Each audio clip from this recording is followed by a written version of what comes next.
মারা গেছেন বিএনপির চেয়ারপারসন ও সাবেক প্রধানমন্ত্রী বেগম খালেদা জিয়া। ফুসফুস ও হৃদযন্ত্রে সংক্রমণ সহ একাধিক জটিলতায় রাজধানীর এভারকেয়ার হাসপাতালের সিসিইউতে চিকিৎসাধীন অবস্থায় তিনি শেষ নিঃশ্বাস ত্যাগ করেন। আমাদের চেয়ারপারসন দেশনেত্রী বেগম খালেদা জিয়া ছাড়াই সরি আপনারা একটু বন্ধ করেন। বিস্তারিত মূল ভিডিওতে। বেশ কয়েকদিন ধরেই ফুসফুস ও হৃদযন্ত্রে সংক্রমণ সহ জটিলতার কারণে রাজধানীর এভারকেয়ার হাসপাতালের সিসিইউতে তাকে নিবিড় পর্যবেক্ষণে রাখা হয়েছিল।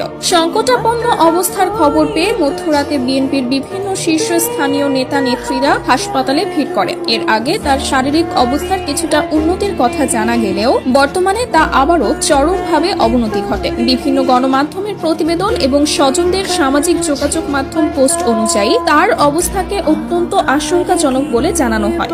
এই অবস্থায় তো কোনো মানুষের যে একেবারে আশঙ্কার ঊর্ধ্বে সেটা তো বলার সুযোগ নেই। এই বাস্তবতাটা তো আমাদেরকে মেনেই নিতে হবে, সংকটাপন্ন সেটা মেনেই নিতে হবে। নিবিড় পর্যবেক্ষণে আছে আর কি। ইনশাআল্লাহ আল্লাহ তাআলা কাছে আপনারা দোয়া করবেন, দেশবাসীর কাছে দোয়া চাই, এটাই আর কিছু না। আমরা সবাই মিলে দোয়া করব। এদিকে বেগম খালেদা জিয়ার শারীরিক অবস্থার অবনতি দেখে বিভিন্ন রাজনৈতিক দলের নেতাকর্মীরা বলেন, রাজনীতি দল মত ও মতাদর্শের ঊর্ধ্বে উঠে আমরা তার দ্রুত সুস্থতার জন্য সবার কাছে দোয়া কামনা করছি।